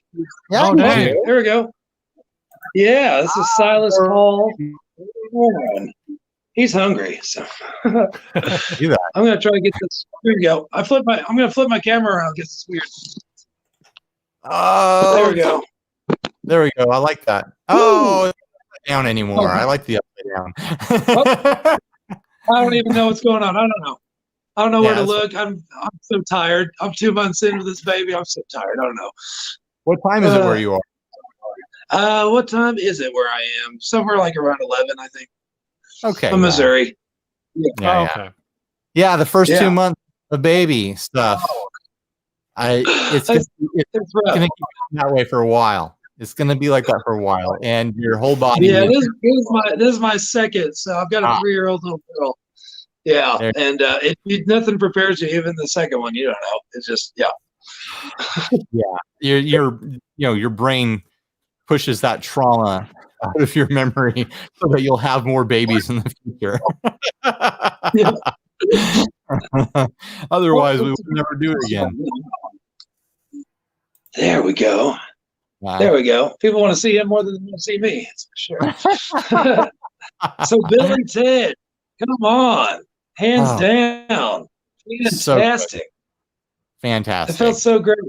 I watched it with my whole family, with my step boys, and I got a friend of mine living with us for the last couple months, a good old friend of mine, and we all watched it together, and it was amazing, man. It was great. I love it. Sorry for people watching. We're probably going to spoil it some more. So Yeah, I'll spoil it all now. I don't care. Did anyone in your group get choked up and start to cry a little bit, or am I just hyper emotional? No, it was always welling up in me. It was great. Like what you guys were saying, I thought it really kept the spirit of the original one. Like you're saying it didn't drop it at any time. Like it was goofy as hell, but it was awesome.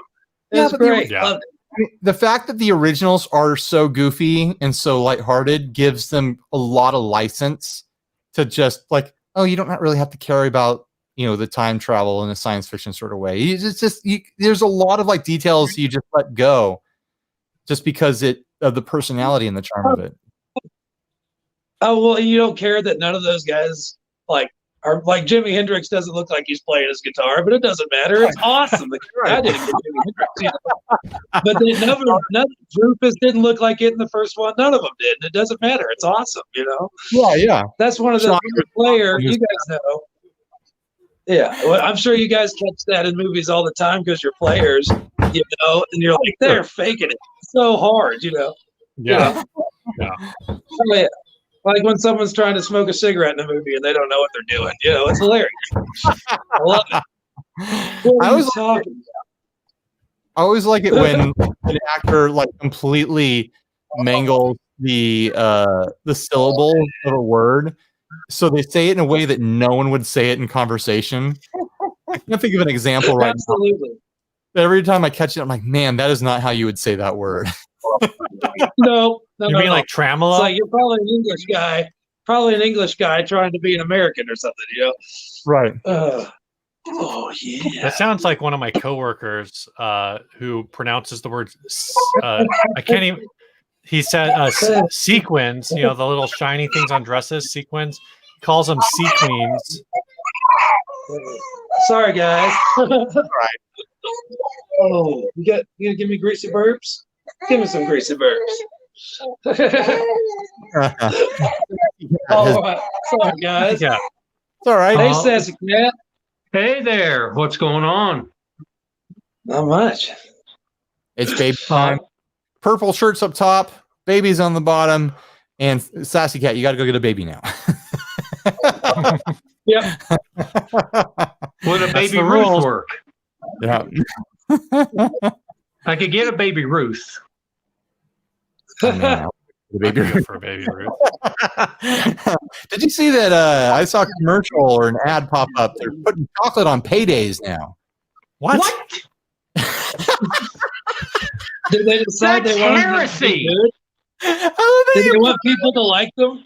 They wanted people to like them? No shame there. No shame. That sounds awful. That sounds very awful. It sounds better than a payday to me. The payday's just nougat and peanuts. It's needed help its whole life. No. Yeah, I'm indeed. looking at it. It's Hey, the chocolatey payday peanut butter, not peanut butter, just peanut caramel bar.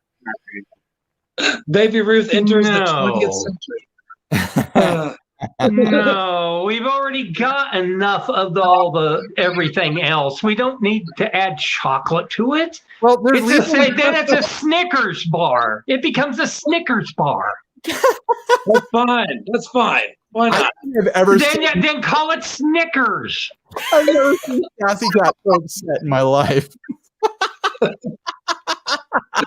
Oh, It's like a bonus on your payday, guys. What's that? The Tell me- advertising Tell me copyright. more what about you this did there. bonus. What's a bonus? Well, I I know what the payday was. The payday was a boner to begin with, so they need a bonus on this. I actually enjoy an old school payday from time to time. It's just a big salty bar of peanuts and a little bit of nougat to chew on in the middle.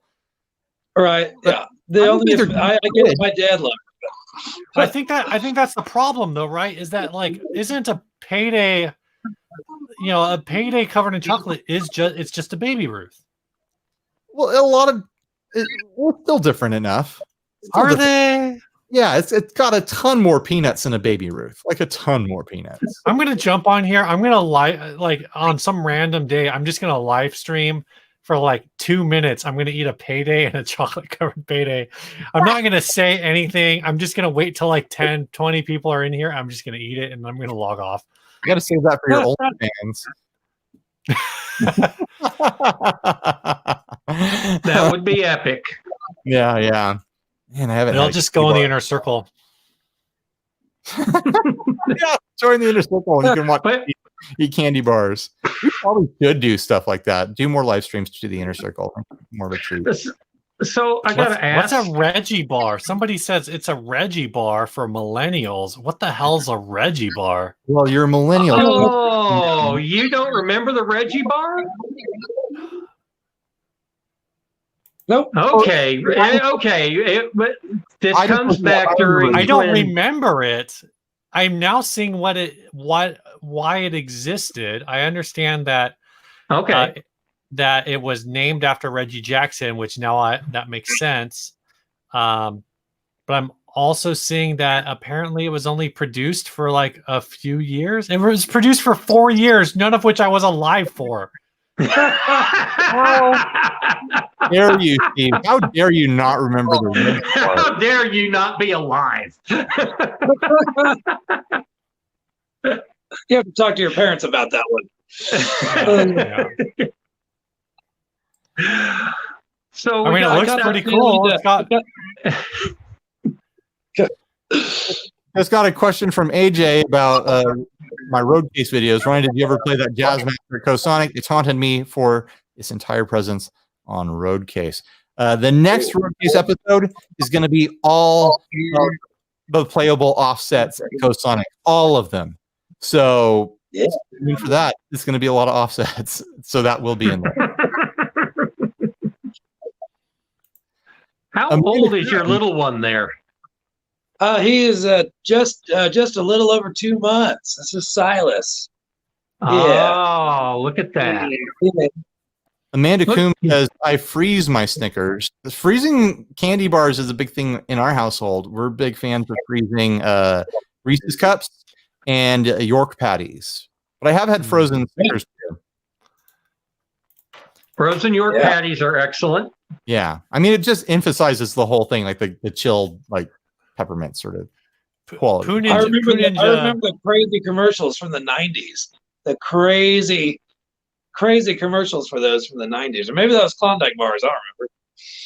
Klondike bar had a bunch of crazy ones. Yeah. Well, they had commercials for Yorks where like people would buy them and like their pupils would be huge and like their hair would look stuff. They basically made it look like they were tripping balls. And you could buy every York.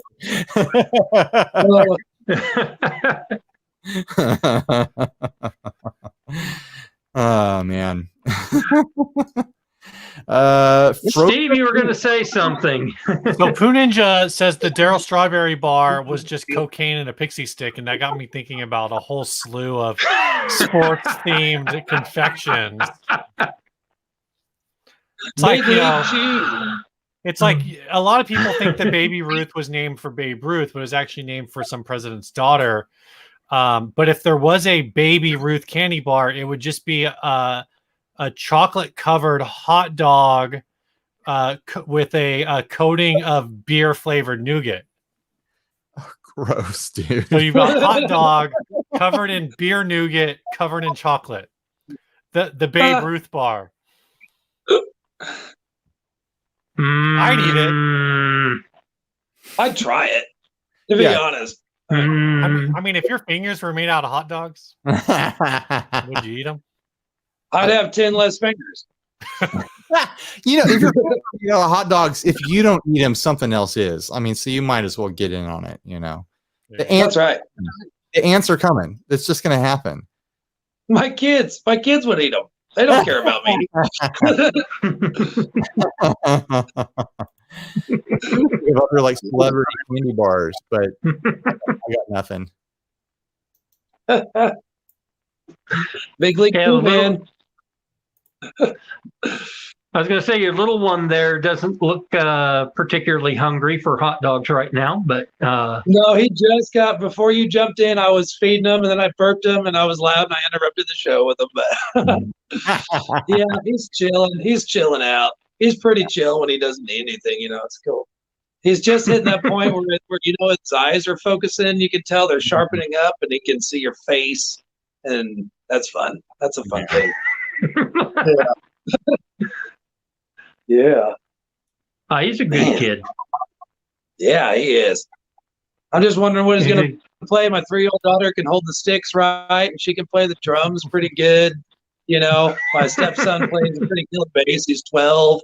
The 8-year-old can jam on some keyboards. I'm going to have a Branson-bound band before you know it, man. Let me tell you. Just put them on mic, and you can have like a screamcore band. Oh, yeah. Yeah, I'll have to do a track and just record. I'll just record them screaming and put it over there. No difference. That's good. Yeah. There's some band out there, like a YouTube band, where their vocalist, and they're like a death metal, like screaming band or whatever. Their vocalist is a parrot. Oh my God. Isn't it like pirate core? Yeah, something like that. Yeah, I'll make the song and have Glenn Fricker review my mix. Needs a little more parrot. Yeah, a little more. Come on, get happy. I want to hear that macaw. Give me the macaw.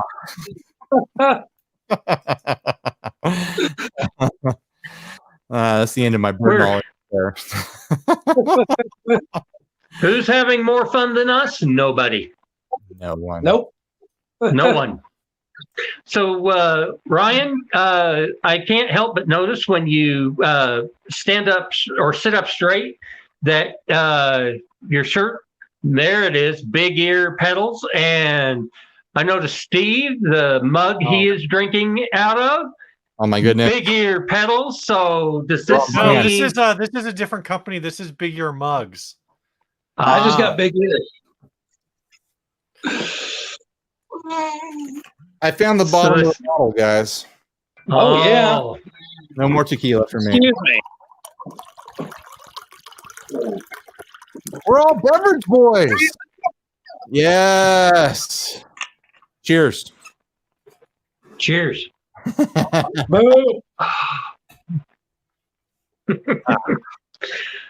So I was just going to say, I was wondering, did Grant slip an extra, super chat or whatever in there for this week's product placement? Or I think we could probably officially say that we're always unofficially sponsored by Big Ear. We probably could just start saying we're sponsored by Big Ear at this point. I mean, yeah, we probably should. He definitely throws money our way in ridiculous ways. So yeah, maybe we should just decide the next. I'm down for that. Is sponsored by Big Ear. We'll just say it. Guys, we're sponsored by Big Ear now. Yeah. This is actually a. Oh, what was that? Sorry. Big Ear presents 60 Cycle Hub. There you go.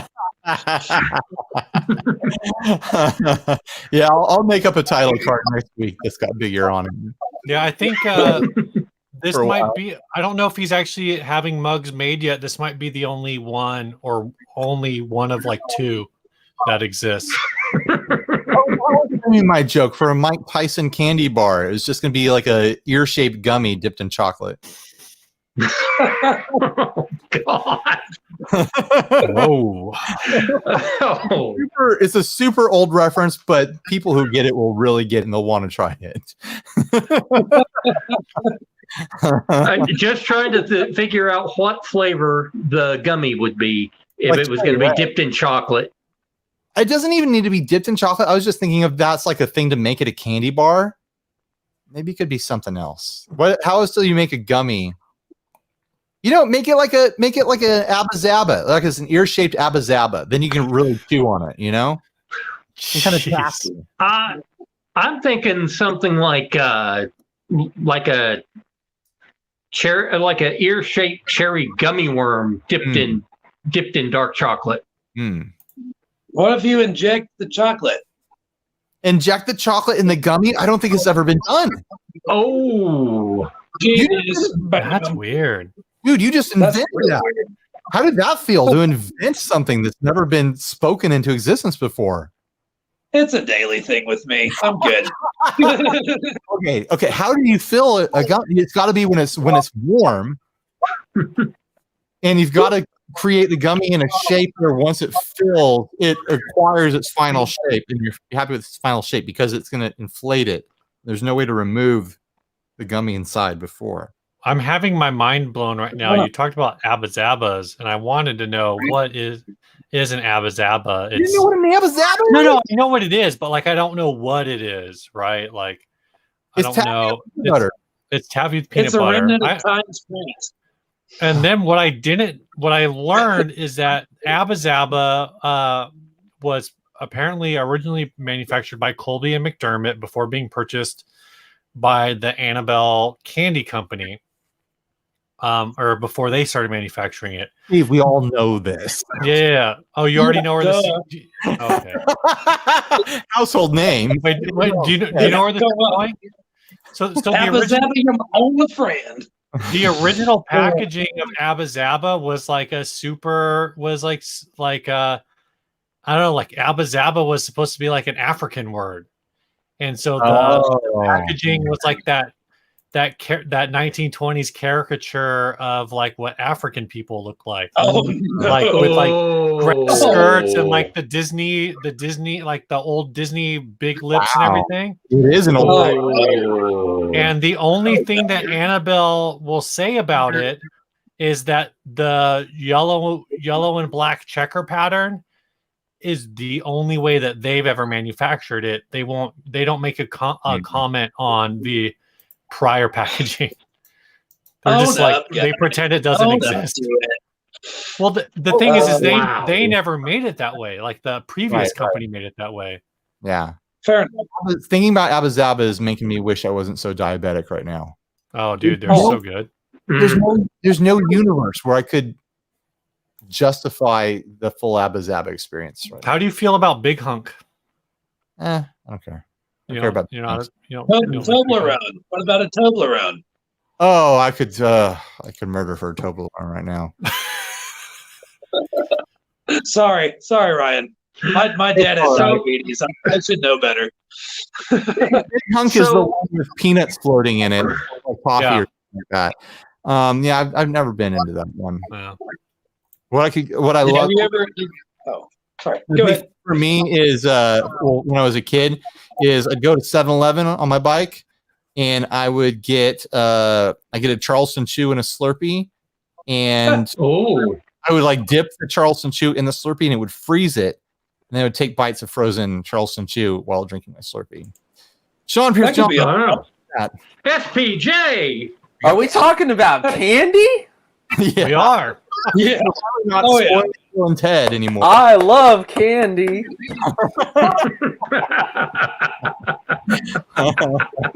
We got about 15 minutes, so we're going to call it quits. You got 15 minutes to talk candy, Sean. What's your go-to? My go-to candy? Oh, I hate you guys so much. I hate you guys, seriously.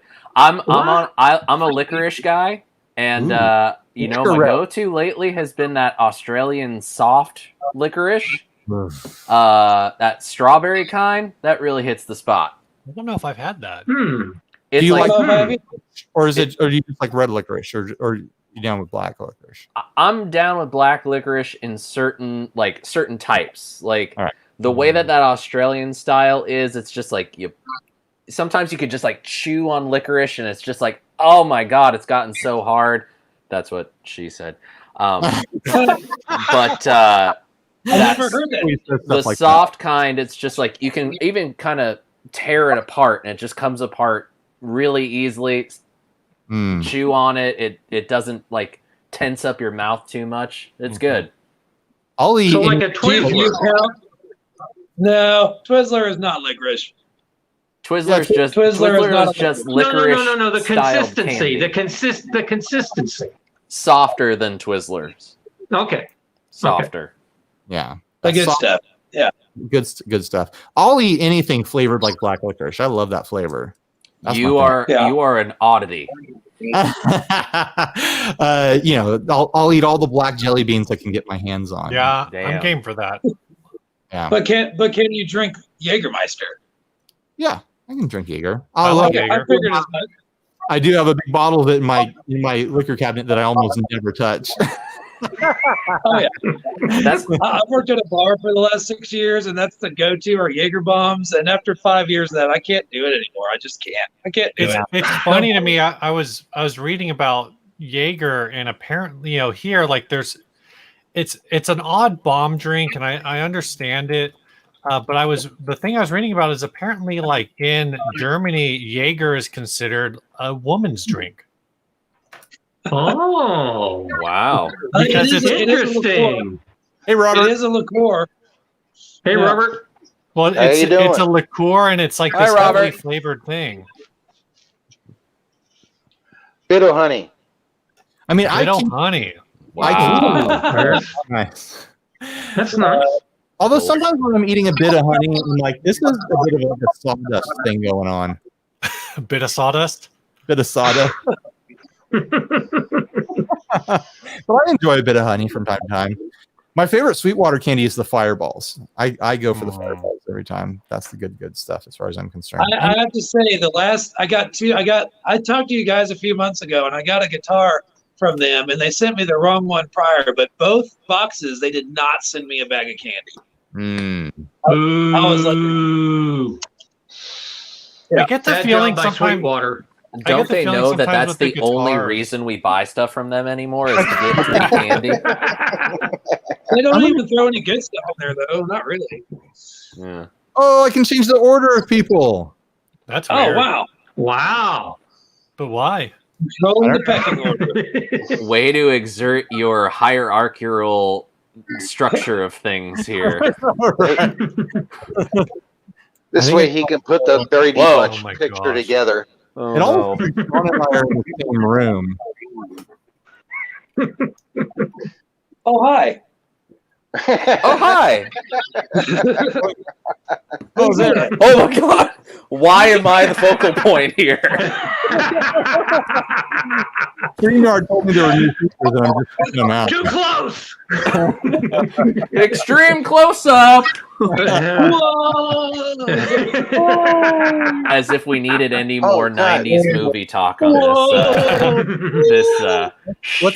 What's a candy bar? Let's limit it to candy bars. What's a candy bar where it's not hard for you to like turn it down? Like if it's in the candy bar bucket at work, you're like, I'm not gonna eat that. I'm not gonna deal with that. Snickers.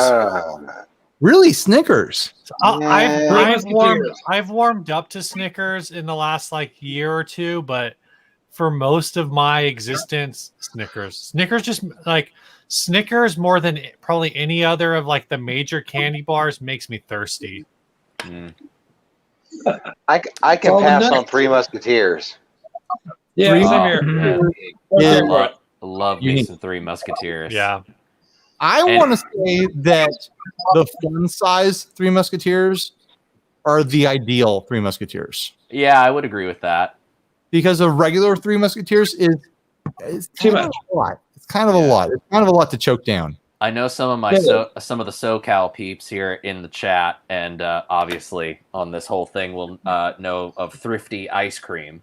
Oh yeah. But that the medieval madness ice cream that they have there is basically just Three Musketeers ice cream with Three Musketeers chunks in it. That was my jam as a kid. That stuff was good. That was good. I think that'd be good. I think that'd be good with ice cream, maybe better than straight up. Yeah.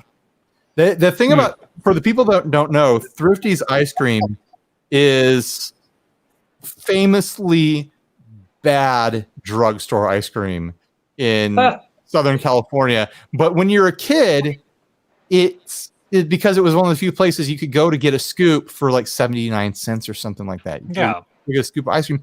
It's become endearing. Like you almost want to get that cheap Thrifty ice cream with the chunks of ice in it and stuff. Yeah. I don't know which Thrifty and Rite Aids you're going to, because the one down the street from me is like their ice cream game is on point. I've had some cheap Thrifty ice cream. We've all had cheap Thrifty ice cream. Yeah. Right. It is not, it is not top shelf stuff. No. I think there's when you're getting the scoop, there's a lot to be said for the square, rectangular, whatever. Their proprietary scoop that makes a cylinder.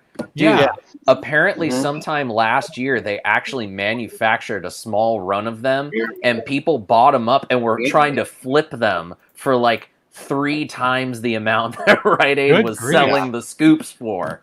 They have them on the Rite Aid website for $29.99 plus shipping. Yeah, people were trying to flip them for like $50-$60. Good grief. I hear they're kind of a pain in the ass. Like, just stick to your regular home scoop. Yeah, no, I mean, I think I would imagine unless you've got those giant buckets that they use, the tub. If you're like scooping out of like a 1 gallon like drum, it's probably fine. Yeah. But if you got the little like half gallon, which isn't even a half gallon anymore, it's like 1/3 gallon. Yeah. 1.8 quarts if you're lucky. So are they being flipped on eBay right now? That's, I think, the question some of us are wanting to know. If they're being flipped right now, whoever's trying to flip them is just stupid. Yeah, that's kind of where I was going with that. But I don't want to buy one just to have one. That's a bad impulse to have. If you use it, it's fine. My favorite Thrifty's flavor is black cherry. That's my one. Followed by pralines and cream. That's a good one. But you can't really combine those. Those two flavors don't float next to each other. So you're not doing a double on that one. That just makes me think of the Wayne World's line, man. If he was an ice cream flavor, he'd be pralines and dick. That's all I remember. Oh my gosh. That's great.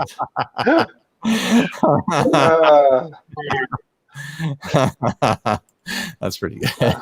Classic. That's good. That's good. Classic. Shut your ears, little one. Yeah. top candy bar. Let's go double on topping here. Top candy bar to have as an ice cream topping or add-in. Reese's, man. Reese's is good. I'd say chopped up dark chocolate Reese's. Listen to this guy right here. Yeah. Yeah, listen to me. I know what I'm talking about. The dark chocolate Milky Way. Oh, those are good. Those are good. You know, the regular ones are okay, but the dark chocolate just brings it out. Yeah. And also, dark chocolate's better for you. Isn't that like Midnight Milky Way or something? Yeah, that's exactly what they call it. Uh-huh. Yeah. No, that's good. I don't know, man. There's something about Butterfinger just works for me. Butterfinger and ice cream. That always gets stuck. And the Butterfinger is like oily, so it's not going to like get soaked. Yeah. In the cream, like and something like Buddy would or something. You know, I know we have like Dairy Queen starting to come over here now onto the West Coast, but like, you know, in SoCal it was Foster's Freeze. And you'd go and get like one of their things that they do like a Blizzard. God, there was a Foster's Freeze in Burbank when I was growing up, and it was like any opportunity I could get to convince my parents to drive us there, and I could get one of those things. Oh, so good. Didn't they have a Tasty Freeze? Tasty Freeze? I don't think so. I mean, Tasty Freeze was one of those things, like, it kind of came and went. It was around in the Valley where I was growing up, but it wasn't quite as prevalent until they sort of became a subsidiary of Wiener Schnitzel, and then you just started seeing them get combined. But in the Valley where I was growing up, we didn't have Dairy Queen. We had Tasty Freeze, but most of them had shut up, and it was all just like Foster's Freeze. Yeah. Growing up in the Valley was the best. You guys, see, I grew up with Dairy Queen. It's Midwest kid over here. Yeah, oh yeah. Same. Always Always enjoy a good jelly bar on a hot day. There's someplace I'm looking at Yelp right now. Jelly bars. Yeah. Where is this? What are you looking at, Ryan? Google took me to the Tasty Freeze, and I assume this is in East County somewhere. It's in Montezuma, Indiana. There you go. This place looks incredible, man. I wish I got to go to this place. Oh, it's not here. They have that pork loin thing that they have. The balls on Indiana to name a town Montezuma. I know. Right? the pork loin sandwiches where the meat's so big, like that's a bun. That's a hamburger bun in the middle there. That's how big the meat is. That's ridiculous. That's my kind of sandwich. They had a food cart of these at Sweetwater for Gear Fest 2 years back. Oh man, I think I had 3 of them over the weekend. They were so good. And I kept telling anyone who would listen, like, if I could open a place in Southern California that sold these things, they would explode. Like, people would go crazy for them. We love like fried food down here. People think like California style food is all like avocados and salads. It's like, no. We might put an avocado on one of those sandwiches, but you sell one of those and you dip that pork in like buffalo sauce or teriyaki sauce or something to do with it, and people are going to go bananas. Wow. Now, what you do is you get your avocado toast, and then you put some of that pork loin on top of it. Yeah. And then you're talking a meal. Oh, Yeah. man. And you don't even need a condiment. You just go. No condiments. Just dry dog it. My Real quick, arteries are clogging as this Real quick. conversation goes on. in the chat, What's that Hardee's breakfast pork loin sandwich? Do you guys have Carl's Jr.'s or do you have Hardee's? We have Carl's Carl's. Jr. Carl's Jr. Yeah. Weird. Carl's Jr. is the original name, and it's from here. Sure. so throw this out real quick. SD Design says IKEA hot dogs are not healthy at all. This they're hot presupposes dogs. that somewhere there is a hot dog that is healthy. The way I make my friends at home is it borders unhealthy just because I load a ton of veggies into the bun. Like I do like Chicago style, like there's pickles in it. tomatoes and onions and stuff in it. But that's really still being generous with a hot dog. Wrap it up. If we go over 2 hours, it mangles everything. So we got to wrap this up. Yeah. Everyone. Okay, but if you're assuming that anything IKEA is healthy to begin with, come on. All right. Bye, everybody. Their office chairs are pretty delicious. Stay grounded.